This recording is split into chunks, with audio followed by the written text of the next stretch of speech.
మనం ఏంటంటే ప్రతిపక్షం వాళ్ళు కొడాలి నాని అంటే పేరు ఎందుకని చెప్తున్నాను, ఆయన ముసలోడు ప్రతిసారి అనేవాడు అండి. ఆయన ఏం చేస్తాడు ఏమండి, ఇప్పుడు జీవితంలో మీరు అడగకుండా వచ్చేది ఒకటే, వయసు. అది కాదు, ఇవాళ ముసలాడు అనొచ్చు, రేపొద్దు నేను ముసలాడిని అవుతా, నేను చచ్చిపోవాల్సింది.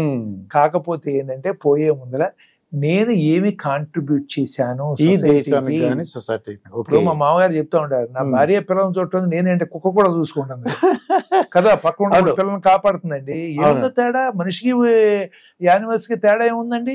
ఇప్పుడు మన గురించి మనం చూసుకుంటే గొప్ప లేదు, మనం నలుగురు పక్కనున్న వాటి గురించి ఆలోచించడం అనేది that is the human thing. మానవత్వం అంటే అది, మనిషి అంటే అది. చేయగల సహాయం అండి, చేయగలిగింది అంతేనండి, మించి అవసరం లేదు. మాట సాయం చేయొచ్చు, డబ్బులు సాయం చేయొచ్చు, ఏదైనా పని చేస్తుంటే కాస్త పక్క నుంచి కొంచెం హెల్ప్ చేయొచ్చు, బాధలో ఉంటే అయ్యో అని చెప్పి ఒక మాట అనొచ్చు. వీటన్నిటికీ ఏమో డబ్బులు అవసరం లేదు, అది అవి చెయ్యాలి. అంతేగాని మనం అదని ఇదని ఉపయోగం లేదు. ఎందుకంటే టైం వేస్ట్ మాటలు అనవసరం అండి. మీకు తెలుసా, నేను లెక్కలో చెప్తే బహుశా మీరు షాక్ తింటారేమో, మనం బతికేది ఎంతకాలం అండి? 25,000 రోజులు, 25,000 డేస్. మరి అందుట్లో ఏంటి, ఒక 13,000-14,000 15,000 పిల్లలుగా ఉన్నప్పుడు, లేకపోతే నిద్రపోతాను తింటానో సరిపోతుంది మనకి. మాకు మిగిలేదల్లా ఒక 10,000 డేస్ మనకి. ఇప్పుడు 15-20 ఏళ్ల వరకు మనకేం తెలియదు, తెలియదు. అది తెలిసిన తర్వాత మిగిలేదు less than 10,000 యూస్ఫుల్ డేస్ మనకి మిగిలేదు. దానికి ఏంటంటే ఓ నానా రచ్చ చేసే కంటే మనం బాగుపడి నలుగురు బాగుపడటం ఎలాగైనా మనం చేయగలిగితే దట్ లైఫ్ ఈజ్ యూస్ఫుల్ కదా. That is what we are meant for here. అంతేగాని అందరిలాగా మనం తినేసి పడుకుని చేస్తే ఏం కాదు. మనం ఉంటే అంత, లేకపోతే అంత. ప్రపంచానికి పెద్ద సముద్రంలో ఒక నీటి బొట్టులాగా ఇంకా తక్కువేమో. మనం ఏదైనా కాంట్రిబ్యూట్ చేయగలిగితే రేపు పొద్దున చంద్రబాబు నాయుడు ఇలాంటి ఏదైనా జరిగింది అనుకోండి, అబ్బాయి ఇంత చేశాడు అనుకుంటారు. లేకపోతే ఏమి లేదండి, అమరావతి కొంతమంది పోయారనుకోండి, అమ్మ పోతే పోయాడు రా పెంట వదిలింది అనుకోండి. ఏం సుఖం అది, ఏం సుఖం, పెంట వదిలింది వెళ్ళిపోయాడు బాబు అని పోయాడు అనుకుంటాం. అదే మరి ఏం తింటామండి మనం? కావాలి మనకి, డబ్బులు కావాలి. నేను సంపాదిస్తా, నాకు రావాల్సిందే వస్తా, కానీ అందుట్లో నేను కొంత ఖర్చు పెడతా. ఓకే అండి. ట్రస్ట్ ద్వారాను ఏదో ఒకటి చేయాలనుకున్నప్పుడు మా స్కూల్ చేసాము, మాకు చదివిన కాలేజీ హాస్పిటల్ చేసాం, ఇంకేదో మందులు కానీ ఇస్తాం చేస్తాను, నాకు హ్యాపీనెస్. అది ఏంటంటే ఓకే, నేను కొంత హెల్ప్ చేయడం వల్ల కొంతమంది బాగుపడ్డారు. అవునండి, నా పిల్లలు బాగుపడటం అదేముంది, అది నా రెస్పాన్సిబిలిటీ. అది మీరు అన్నట్టు యానిమల్స్ అనే చూసుకుంటాయి, నా రెస్పాన్సిబిలిటీ. నేను చెప్పేది ఏముంది. అవును, మీరు మాట్లాడుతుంటే చాగంటి కోటేశ్వర గారు ఎలా మాట్లాడుతున్నారో అలా మాట్లాడుతున్నారు. మీ డ్రెస్ ఒకటి తేడా ఉందంటే. ఆయన గొప్ప మనిషి, ఆయనతో పోలికలు కాదు కానీ అంటే ఏంటంటే ఇప్పుడు అలాంటి నేను ఐడియాలి నాయా ఏంటి ఇలాంటి వాళ్ళందరి దగ్గర విని మనం కొన్ని నేర్చుకుంటా ఎవాల్వ్ అవుతాం లైఫ్ లో. ఒకసారి చాగంటి కోటేశ్వర గారి గురించి చెప్పండి సార్, నాకు వినాలంది. అది ఆయన ఏంటంటే మీరు సేమ్ అలాగే మాట్లాడుతున్నారు మీరు ఆ గరికపాటి వారి గురించి కానీ, ఎందుకంటే కాకినాడ నుంచి ఉన్నారన్నమాట వాళ్ళిద్దరు. అదేనంటే ఇవన్నీనండి. మనకి ఏమవుతుందంటే ఇప్పుడు మేము పుస్తకం చదివేటప్పుడు కూడా ఒక్క పుస్తకంలో నాలెడ్జ్ రాదు, 4-5 పుస్తకాలు రిఫర్ చేస్తాం. ఒక్కోసారి ఇప్పుడు ఇంటర్నెట్ వచ్చిన తర్వాత ఇంకా సుఖం, ఎన్నో పబ్లిష్ చూస్తాం. ఇటు ఒక్క పని చేయటానికి 15-20 మంది ఒపీనియన్లు అప్రోచ్లు చూస్తే గానీ మనకు కాన్ఫిడెన్స్ రాదు, దాని దగ్గరికి వెళ్ళాలి. అలాగే అంటే మనకి ఒక మనిషి ఒక భగవద్గీత చెప్తానో, బైబిల్ చెప్తానో, ఖురాన్ చెప్తానో మనం ఫాలో ఎంత గొప్ప మనుషులం కాదు. మనకి రకరకాల మనుషులు రకరకాల వేసి చెప్పాలి. ఇప్పుడు బాల భారతం ఉంటుంది, అది చదివామనుకోండి పిల్లలకు అర్థమయ్యేటట్టు స్టోరీ లాగా ఉంటుంది. కానీ మనం అది చదివామనుకోండి అది ఉపయోగం లేదు, మనకి వేరే లెవెల్లో దాని డెప్త్ మనకి తెలియాలి, దాన్ని అర్థం చేసుకుని కావాలి. అంతేగాని ఇప్పుడు పిల్లలు ఏమన్నా ఆ పాండవులు కౌరవులు వీళ్ళు వచ్చారు కొట్టుకున్నారు ద్రౌపది ఇది తెలిస్తే అదేంటి ఒక సినిమా లాగా ఉంటుంది. కానీ దానికి మీనింగ్ ఎంత మంచి చెడు, ఏది రైట్ ఏది రాంగ్ అవన్నీ అర్థం కాదు ఆ స్టేజ్ లో. ఇప్పుడు మనం చదివేటప్పుడు మనకు అది అర్థం అవ్వాలి. అలా ఏమవుతుందంటే వీళ్ళందరూ కూడా చాలా గొప్ప మనుషులు, మనకి రకరకాల వాళ్ళు ఒక్కొక్క టైంలో ఒక్కొక్కళ్ళు వస్తారు చెప్పటానికి. పైగా ఏమవుతుందంటే మీకు ఒక పద్ధతిలో చెప్తే అర్థం అవుతుంది, ఆయనకి ఇంకో పద్ధతిలో అర్థం అవుతుంది, నాకు ఇంకో పద్ధతిలో చెప్పాలి. అంతే కదా, అన్ని వేళ్ళు ఒకలాగా లేవు కదా. సో అందుకని మనకి వీళ్ళందరూ అంటే different ways of expressing the same thing. The same thing మీరు ఏ పుస్తకం చదివినా ఎస్సెన్స్ ఈజ్ సేమ్, ఏది తీసుకున్నా కానీ. కానీ ఏంటంటే మనకు సారాంశం ఒకటే. కానీ కట్టె కొట్టే తెచ్చేలాగా చెప్పామనుకోండి అంతే కదా. ఇప్పుడు చెప్తే ఏం అర్థం అవుతుంది అసలు మీకు? రామాయణం కట్టే కొట్టే తెచ్చే అంటాం, ఏమన్నా అర్థం అవుతుందో? అర్థం కాదు. 3 ముక్కలు అయిపోయింది. కానీ అర్థమైందా? అలాగే ఏంటంటే వీళ్ళందరూ కూడా చాలా గొప్ప మనుషులు. ఒక సర్కిల్లో ఒక డాట్ ఉంటుంది, నువ్వు ఎక్కడి నుంచి చూడొచ్చు, ఎక్కడి నుంచి చూడొచ్చు, ఎక్కడ చూడొచ్చు, ఎక్కడ చూసినా అదే డాట్ మనం చూసేది. అవునండి. కానీ మనకు అర్థమయ్యేటట్టు విపులకరంగా రకరకాల హావభావాలతో, ఎక్స్ప్రెషన్తో, ఎగ్జాంపుల్స్ తో చెప్తారు. అది కొంతమందికి అర్థం అవుతుంది, కొంతమందికి అర్థం కాదు. అందుకని ఇప్పుడు మీరు వీళ్ళు చాలా గొప్పవాళ్ళు. అదే అందరూ ఒప్పుకుంటారా? ఒప్పుకోరు. కొంతమందికి, చాలా మంది, కొంతమందికి ఇంకో వాళ్ళది నచ్చుతుంది.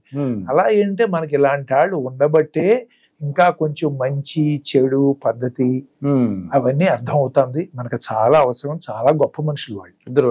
అంటే కొద్దిగా గరిగిపడిన డైరెక్ట్ గా మాట్లాడారు అంటే, అవును గరిగిపడి డైరెక్ట్ మాట్లాడతారు. వెధ పనులు చేస్తే వెధవగాకి ఏమంటారు అంటాడు, అంతే కదా. ఇప్పుడు ఉన్నది చెప్తాడు, చెప్తారు. అంటే చాగటేరాలు చెప్పరు. అదే అంటే రకరకాల ఎక్స్ప్రెషన్స్, అది సేమ్ థింగ్, సారాంశం ఒకటే కదా. ఒక్కొక్కళ్ళకి అది నచ్చుతుంది, ఒక్కొక్కళ్ళకి ఇది నచ్చుతుంది. మనం కూడా డిఫరెంట్ కదా. మీరు నేను ఒకటి కాదు కదా. మీకు కొన్ని నచ్చుతుంది, నాకు కొన్ని పద్ధతులు నచ్చుతుంది. అదే బ్యూటీ ఆఫ్ ది వరల్డ్.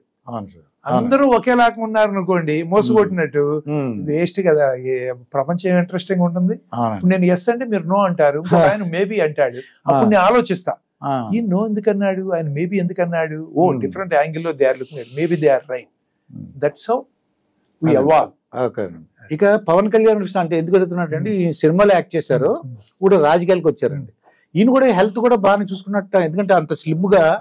మరి చిరంజీవి గారు కొద్దిగా లావుగా ఉన్నట్టుగా అనిపిస్తుంది నాకు. ఈయన అంటే ఈయన కూడా భావాలన్నీ ఎలా, మీకేం అబ్జర్వేషన్, మీరు ఏం చేశారండి?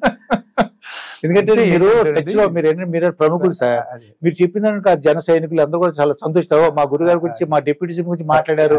అంటే ఏంటంటే ప్రతి ప్రొఫెషన్ లో కొన్ని స్పెషల్ జాగ్రత్తలు తీసుకోవాలి. అదే ఇప్పుడు నేను కార్డియాక్ సర్జన్ అండి. ఓకే, నేను వచ్చిన అందరికి మీరు ప్రివెన్షన్ ఇవన్నీ చెప్పాలంటే నేను చెప్తా ఏంటి, తిండితో కొంచెం జాగ్రత్తగా తినాలి. ఓకే, ఓవర్ వెయిట్ ఉండకూడదు, ఎక్సర్సైజులు చేయాలి, ఇవన్నీ చెప్తామండి. ఓకే, ఇప్పుడు నేను చేయకుండా చెప్తే ఉపయోగం ఏముంది? మీరు నేను కొన్ని ప్రాక్టీస్ చేయాలి కదా. నేను ఇంత లావు ఉండిపోయి ఇంత పొట్ట పెట్టుకుని ఉన్నా అనుకోండి, తినదురా గుండె జబ్బు చెప్తుందంటే ఏమైనా అర్థం ఉంటుంది. అట్లాగే అంటే సినిమా ఇండస్ట్రీలో కూడా వాళ్ళకి గ్లామర్ అనేది చాలా ఇంపార్టెంట్. అందుకని మీరు సినిమా ఇండస్ట్రీలో తీసుకుంటే హీరో హీరోయిన్లు అందరూ కూడా చాలా కష్టపడతారు. ఎంత కష్టపడతారంటే మనకు వాళ్ళు కోట్లు వస్తాయి అనుకుంటాం, కానీ తిండి తిప్పలు లేకుండా మానేసి ఆ హెల్త్ కోసం నానా ఏంటంటే టేస్ట్ లేని, ఇంట్రెస్ట్ లేని, బలవంతంగా తిని బలవంతంగా వాడు ఏదో కొంచెం మంచి మజిల్ క్యారెక్టర్ చేయాలనుకోండి, వాడు రోజుకి 6 గంటలు 7 గంటలు ఎక్సర్సైజ్ చేయాలి. మనం చేయమనంటే చేయగలమా? మనం చేయలేం. అందుకని అంటే ఫిజికల్ స్టామినా వాళ్ళు బాగా మెయింటైన్ చేస్తారు. వాళ్ళు చాలా ఇంపార్టెంట్ అది ఈ రోజుల్లో. ఎస్పెషల్లీ ఇంతకు ముందు ఇప్పుడు ఎన్టీ రామారావు గారి టైంలో అంటే అప్పట్లో వాళ్ళ ఎక్స్ప్రెషన్స్ కి ఇంపార్టెన్స్ ఉంది, మీనింగ్ కి ఇంపార్టెన్స్ ఉంది. ఈ రోజు వాళ్ళు ఎలా కనిపిస్తున్నారు, ఎలా కొడుతున్నారు, ఎలా ఎగురుతున్నారు, అది ఎలా డైలాగులు వేస్తున్నారు, మారింది అది. అందుకని అదొకటి ఉంది. రెండోది ఏంటంటే ఆయన, నేనైతే ఒకప్పుడు అలా ఎక్స్పెక్ట్ చేయలేదు. ఆయన ఇంత బాగా ప్రజల్లోకి వెళ్ళి ఇంత మెచ్యూర్ గా డెసిషన్ తీసుకున్నారని హ్యాట్స్ ఆఫ్ టు హిమ్ అండి. ఆయన అంటే ఈ పార్టీ ఆ పార్టీ అని నేను మాట్లాడలేదు, పార్టీ అని మాట్లాడలేదు. ఎందుకంటే ప్రతి దాంట్లో అడ్వాంటేజ్ డిసడ్వాంటేజ్ ఉన్నాయి. నేనేంటంటే ఏ పార్టీ వాడిని కాదు కాబట్టి నిర్మోహమాటంగా మీరు చేయట్లేదు తెలుగుదేశం చెప్తాను, లేకపోతే కాంగ్రెస్ కి చెప్పగలను, నాకేం ప్రాబ్లం లేదు అందులో. ఎందుకంటే నేనేమి I'm not asking them for anything, అది ఏమి ఆశించరు కాబట్టి వీళ్ళు సహాయం చేస్తున్నారు మీరు. అంతే ఆ రకంగా ఏంటంటే ఆయన పవన్ కళ్యాణ్ గారు ఆ రకంగా ఆయన నిలబడటం, మాట మీద నిలబడటం, తర్వాత ఏదైనా కానీ నాకు కావాలి. ఇప్పుడు ఎందుకంటే ఆయన సపోర్ట్ చాలా ఇంపార్టెంట్. He can threaten. ముందరం మేము అదే అనుకున్నాం, చంద్రబాబు నాయుడు గారు లాంటి వాడికి ఫ్రీడమ్ లేకపోతే ఆయన ఏం చేయగలడు, ఈయన ఎంత థ్రెటన్ చేస్తాడో అని చాలా మంది అనుకున్నాం. కానీ ఏమీ లేకుండా ఆయన he's ready to accept anything. Oh hats off to him అండి. He has done wonderful work in helping Telugu Desam and changing the helping to Telugu Desam కంటే హెల్పింగ్ టు ఆంధ్రప్రదేశ్ పీపుల్ అనుకోవచ్చు. అది కరెక్ట్. అసలు బాటమ్ లైన్ అదే, ఆయన ఎయిమ్ అదే. ఇది చెయ్యాలంటే ఆయన ఉద్దేశం ప్రకారం ఈ పార్టీతో కలిసి వస్తే గానీ, ఎందుకంటే ఇండివిజువల్ గా మనం రాలేము. లాస్ట్ టైం జరిగినది ఓట్లు స్ప్లిట్ అయినాయి కదా, ఓట్లు స్ప్లిట్ అయ్యి దాని వల్ల ఇద్దరికి లాస్ అయ్యి కదా. ఈసారి 1+1 became 3. అది అందుకని దాన్ని చాలా దూరదృష్టి ఉండి చాలా మెచ్యూరిటీ ఉన్న వాళ్ళు తప్ప అలాంటి డెసిషన్ తీసుకుంటాం మామూలు మనుషుల వల్ల కాదు. మనం ఎంతసేపు ఇప్పుడేంటి, రేపేంటి, ఎల్లుండి ఏంటి, నాకేంటి, ఏది చేసినా నాకేంటి, దట్ ఈస్ ద నేచర్. ఈ రోజు నాకేంటి. అందుకని he has done wonderful work అండి. ఇప్పుడు I have lot of praises for him for his that vision and maturity.